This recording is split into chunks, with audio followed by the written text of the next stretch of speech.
ಬೆರ್ಜೆದ್ರು. ವಿನಯ್ ಕುಲಕರ್ಣಿ ಕಣ್ಣೀರಿಟ್ರು. ನನ್ನ ವಿರುದ್ಧ ಷಡ್ಯಂತ್ರ ಆಗಿದೆ ಅಂತ ಅವ್ರು ಹೇಳಿದ್ರು. ಅದರ ಅರ್ಥ ಈಗಲೂ ಅವ್ರ ತಪ್ಪನ್ನು ಒಪ್ಕೊಳ್ತಾ ಇಲ್ಲ.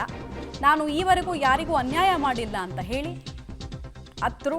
ಪ್ರಕರಣದಲ್ಲಿ ನನಗೆ ನಿಜಕ್ಕೂ ನನಗೆ ಅನ್ಯಾಯ ಆಗಿದೆ ಅನ್ನೋದನ್ನು ಅವರು ಹೇಳಿದ್ರು. ನನಗಿಬ್ಬರು ಹೆಣ್ಮಕ್ಳಿದ್ದಾರೆ, ಒಬ್ಬ ಗಂಡು ಮಗ ಇದ್ದಾನೆ, ಮೂವರಿಗೂ ಮದುವೆ ಮಾಡಬೇಕಾಗಿದೆ, ನನ್ನ ಫ್ಯಾಮಿಲಿ ಸ್ಥಿತಿ ನೋಡಿ ಹಿಂಗಿದೆ ಅಂತ ತನ್ನ ಸ್ಥಿತಿಯನ್ನು ವಿವರಿಸೋ ಕೆಲಸವನ್ನು ಮಾಡಿದ್ರು. ಹಾಗೆ ತನ್ನ ವಿರುದ್ಧ ರಾಜಕೀಯ ಷಡ್ಯಂತ್ರ ಆಗಿದೆ ಅನ್ನೋದನ್ನು ತಿಳಿಸಿದ್ರು. ಬಟ್ ಒಂದು ಪ್ರಕರಣದಲ್ಲಿ ತೀರ್ಪು ಕೊಡಬೇಕಾದ್ರೆ ರಾಜಕೀಯ ಷಡ್ಯಂತ್ರವನ್ನು ನೋಡಿಕೊಂಡು ತೀರ್ಪನ್ನು ಕೊಡೋಲ್ಲ. ಸಾಕ್ಷಿ ಎಷ್ಟಿದೆ, ಸಾಂದರ್ಭಿಕ ಸಾಕ್ಷಿಗಳು ಎಷ್ಟಿದೆ, ಪ್ರತ್ಯಕ್ಷ ಸಾಕ್ಷಿ ಎಷ್ಟಿದೆ, ಈ ಪ್ರಕರಣ ಸಾಗಿ ಬಂದಂತಹ ದಾರಿ ಹೇಗಿದೆ, ಅದನ್ನೆಲ್ಲ ನೋಡಿನೇ ತೀರ್ಪನ್ನು ಅನೌನ್ಸ್ ಮಾಡಿರ್ತಾರೆ. ಬಟ್ ಆದರೂ ಡಿಫೆಂಡ್ ಮಾಡ್ಕೊಳ್ಬೇಕಲ್ವಾ ಅಪರಾಧಿಗಳು ತಮ್ಮನ್ನು ತಾವು. ಹೀಗಾಗಿ ಈ ಎಲ್ಲ ವಿಚಾರಗಳನ್ನು ಹೇಳ್ತಾ ಇದ್ದಾರೆ. ಅನುಕಂಪ ಗಿಟ್ಟಿಸುವ ಪ್ರಯತ್ನವನ್ನು ಕೋರ್ಟ್ನಲ್ಲಿ ವಿನಯ್ ಕುಲಕರ್ಣಿ ಮಾಡಿದರು. ಡೀಟೇಲ್ಸ್ ಕೊಡ್ತಾರೆ ಮುರಳಿ.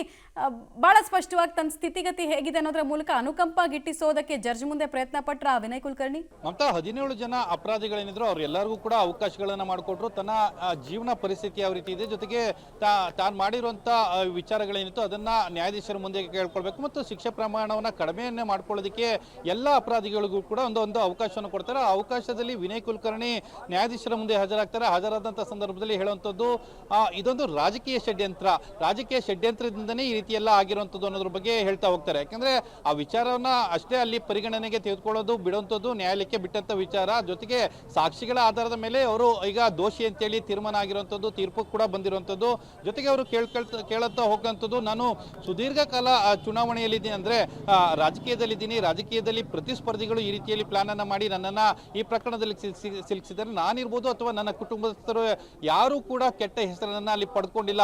ನನ್ನ ಕುಟುಂಬಕ್ಕೆ ತುಂಬಾ ಒಳ್ಳೆಯ ಇತಿಹಾಸ ಇದೆ, ಒಳ್ಳೆಯ ಹೆಸರಿದೆ. ಜೊತೆಗೆ ನನಗೆ 3 ಜನ ಮಕ್ಕಳಿದ್ದಾರೆ, ಅದರಲ್ಲಿ 2 ಹೆಣ್ಣು ಮಕ್ಕಳಿದ್ದಾರೆ, ಒಬ್ಬ ಗಂಡು ಮಗ ಇದ್ದಾನೆ. ಆ 2 ಹೆಣ್ಣು ಮಕ್ಕಳಿಗೆ ಕೂಡ ಮದುವೆಯನ್ನ ಮಾಡಬೇಕಾದಂತ ಪರಿಸ್ಥಿತಿ ಇದೆ. ಇಂಥ ಸಂದರ್ಭದಲ್ಲಿ ನೀವು ನನಗೆ ಅನ್ಯಾಯ ನಾವು ಮಾಡಬಾರ್ದು ಅಂತ ಹೇಳಿ ಕೂಡ ಕೇಳ್ಕೊಂಡಿರುವಂಥದ್ದು. ಅಂದ್ರೆ ಅವ್ರು ಹೇಳ್ತಾ ಹೋಗ್ತಾರೆ, ನನಗೆ ಈ ಶಿಕ್ಷೆ ಸಿಕ್ಕಿರಂಥದ್ದೇ ಅನ್ಯಾಯ ಅನ್ನೋದ್ರ ಬಗ್ಗೆ ತಮ್ಮ ವಿಚಾರವನ್ನ ಓಪನ್ ಅನ್ನ ಮಾಡುವಂಥದ್ದು. ಆ ಸಂದರ್ಭದಲ್ಲಿ ತನಗಾದಂಥ ವಿಚಾರಗಳನ್ನ ಕೂಡ ಹೇಳ್ಕೊಳ್ತಾರೆ. ಜೊತೆಗೆ ನಾನು ಸರಿಸುಮಾರು 3500ಕ್ಕೂ ಹೆಚ್ಚು ಹಸುಗಳನ್ನ ಸಾಕಾಣಿಕೆ ಮಾಡಿದ್ದೀನಿ. ನನ್ನ ಒಂದು ರೀತಿಯಲ್ಲಿ ಕೃಷಿಕನಾಗಿ ಕೆಲಸವನ್ನು ಮಾಡ್ತಾ ಇದ್ದಂಥವನು, ಎಲ್ಲರಿಗೂ ಕೂಡ ಒಳ್ಳೆಯದನ್ನೇ ಮಾಡಿದಂಥದ್ದು. ನಾನು ಬೇರೆಯವನಿಗೆ ಯಾವನಿಗೂ ಕೂಡ ಅನ್ಯಾಯವನ್ನು ಮಾಡಿಲ್ಲ ಅನ್ನೋದ್ರ ಬಗ್ಗೆನೂ ಕೂಡ ವಿನಯ್ ಕುಲಕರ್ಣಿ ಹೇಳ್ಕೊಂಡಿರುವಂಥದ್ದು ನ್ಯಾಯಾಧೀಶರ ಮುಂದೆ. ಜೊತೆಗೆ ಅವರಿಗೆ ಸಿಕ್ಕಂತ ಅವಕಾಶ ಏನಿತ್ತು ಅವಕಾಶವನ್ನ ಸದುಪಯೋಗ ಪಡಿಸ್ಕೊಳ್ಳುವಂತ ಪ್ರಯತ್ನಗಳನ್ನು ಕೂಡ ವಿನಯ್ ಕುಲಕರ್ಣಿ ಮಾಡಿರುವಂಥದ್ದು. ಮಮತಾ, ಅವಕಾಶವನ್ನು ಉಪಯೋಗಿಸ್ಕೊಳ್ಳೋ ಪ್ರಯತ್ನವನ್ನ ಪಟ್ಟರು. ಬಟ್ ಕೋರ್ಟ್ ಇದನ್ನೆಲ್ಲ ಹೇಗೆ ನೋಡುತ್ತೆ ಅನ್ನೋದು ಕೂಡ ಇಂಪಾರ್ಟೆಂಟ್ ಆಗುತ್ತೆ.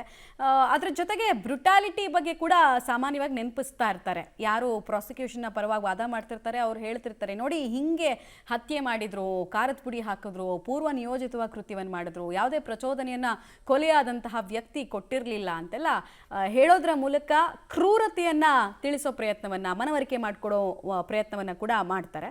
ಇದೆರಡರಲ್ಲಿ ಯಾವ ವಾದಕ್ಕೆ ಅಂತಿಮವಾಗಿ ಜಯ ಸಿಗುತ್ತೆ ಅನ್ನೋದನ್ನ ನೋಡಬೇಕು.